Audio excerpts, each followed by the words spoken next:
আজ বাংলার আকাশে বাতাসে এক অদ্ভুত আতঙ্ক। আমাদের ঘরবাড়ি, আমাদের আত্মসম্মান, এমনকি আমাদের দেশের পরিচয় নিয়েও আজ গভীর ষড়যন্ত্র চলছে। যে অধিকার আমাদের দেশের সংবিধান আমাদের দিয়েছে, আজ সেই নাগরিকত্ব নিয়ে শুরু হয়েছে নোংরা রাজনীতি। প্রথমেই বলি আমাদের মতুয়া ভাই বোনদের কথা, যারা এই মাটির সন্তান, এদেশের আলো বাতাসে বেড়ে উঠেছেন। আজ তাদের মনে ভয় ঢুকিয়ে দেওয়া হচ্ছে, বলা হচ্ছে তোমরা ভারতের কেউ নও। আর সেই ভয়ের সুযোগ নিয়ে বিজেপি তাদের থেকে টাকা লুট করছে। ভাবুন তো, নাগরিকত্ব কি কোনো পণ্য? আমাদের জন্মগত অধিকারকে আজ তারা বাজারে বিক্রি করতে নেমেছে। এর চেয়ে ঘৃণ্য কাজ কি আর কিছু হতে পারে? এবার আসি এই ভয়ঙ্কর শব্দটার কাছে, SIR নামে স্পেশাল রিভিশন হলেও এটি আদতে একটি মরণ ফাঁদ। ভোটার কার্ডের নাম বাদ দেওয়ার ভয় দেখিয়ে গত এক মাসে ৪৫ জন মানুষকে আত্মহত্যার দিকে ঠেলে দেওয়া হয়েছে। ভাবা যায়? শুধু তাই নয়, আমাদের সরকারি কর্মীরা যারা বুথ লেভেল অফিসার হিসেবে কাজ করেন, অমানবিক চাপের মুখে পড়ে তারাও আজ আত্মহত্যার পথ বেছে নিচ্ছে। আজ বাংলার ঘরে ঘরে কান্নার রোল। সবচেয়ে বড় অপমানটা কোথায় জানেন? আজ ভারতের বিভিন্ন কোণে বাঙালিদের রোহিঙ্গা বা বাংলাদেশি বলে গালমন্দ করা হচ্ছে। যারা দেশের স্বাধীনতার জন্য প্রাণ দিল, আজ তাদেরই বহিরাগত সাজানোর চেষ্টা চলছে। বিহারের মন্ত্রীরা বলছেন বাংলায় নাকি রোহিঙ্গাদের রাজত্ব চলছে, বাঙালি মানেই নাকি অনুপ্রবেশকারী। এই অপমান কি আমরা মুখ বুঝে সহ্য করব?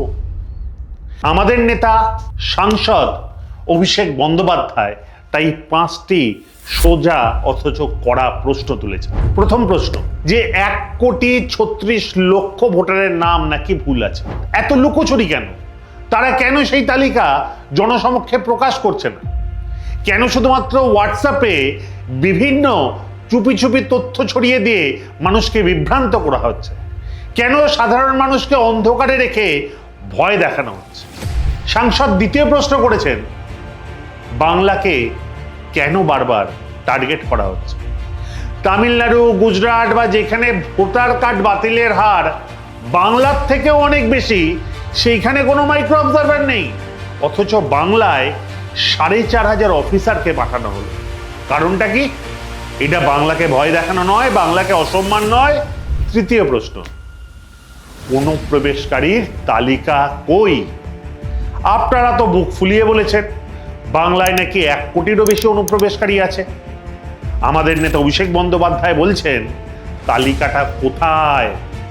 দিন আমাদের হাতে, প্রকাশ করুন প্রকাশ্যে, নয়তো বাংলার মানুষের কাছে জোর হাত করে ক্ষমা চেয়ে বলুন আপনারা ভুল করেছেন, আপনারা বাংলার মানুষকে বিভ্রান্ত করেছেন। আর বাকি রাজ্যগুলো বাদ যাবে কেন?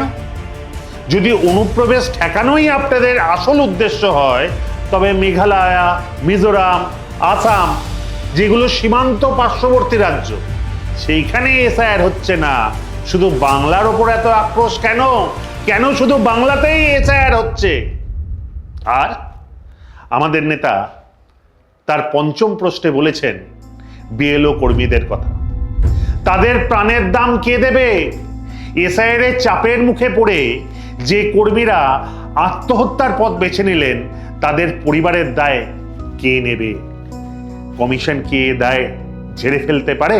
আজকে যেভাবে বারবার বাংলাকে অপমান করা হচ্ছে, বাংলাকেই সফট টার্গেট করা হচ্ছে, প্রত্যেক ক্ষেত্রে বাংলাকে বঞ্চনা করা হচ্ছে, আজকে SIR এর নাম করে যে আতঙ্ক সৃষ্টির মধ্যে দিয়ে বাংলার গণতান্ত্রিক অধিকারকে কেড়ে নেওয়ার চক্রান্ত করছে এই নির্বাচন কমিশন তথা বিজেপির বি টিম, তার বিরুদ্ধে তৃণমূল কংগ্রেস তথা আমাদের নেতা অভিষেক বন্দ্যোপাধ্যায় যেই আওয়াজ তুলেছেন, সেই আওয়াজে সুর মিলিয়ে বাংলার আপামর ছাত্র যুবরা দাবি তুলছে। তারা এই লড়াই, এই এসআইআর এর চক্রান্তের বিরুদ্ধে এই লড়াইয়ে আগামী দিনও থাকবে। আমরা দৃঢ়ভাবে বিশ্বাস করি একজন বৈধ ভোটারের নামও ভোটার লিস্ট থেকে বাদ যাবে না। তার জন্য যত পরিমাণ আন্দোলন করতে হয় তা তৃণমূল কংগ্রেস করবে। মমতা বন্দ্যোপাধ্যায়, অভিষেক বন্দ্যোপাধ্যায়ের নেতৃত্বে বাংলার আপামর ছাত্র যুব সেই আন্দোলনে থাকবে। এই সকল দাবিগুলোকে নিয়ে আমাদের নেতা অভিষেক বন্দ্যোপাধ্যায় পথে নামছেন। শুধু অভিষেক বন্দ্যোপাধ্যায় নয়, অভিষেক বন্দ্যোপাধ্যায়ের সঙ্গে সঙ্গে মামাটি মানুষের সকল স্তরের প্রতিনিধিরা এবং ছাত্র যুবরাও পথে নামছে। যতই করো হামলা, আবার জিতবে বাংলা।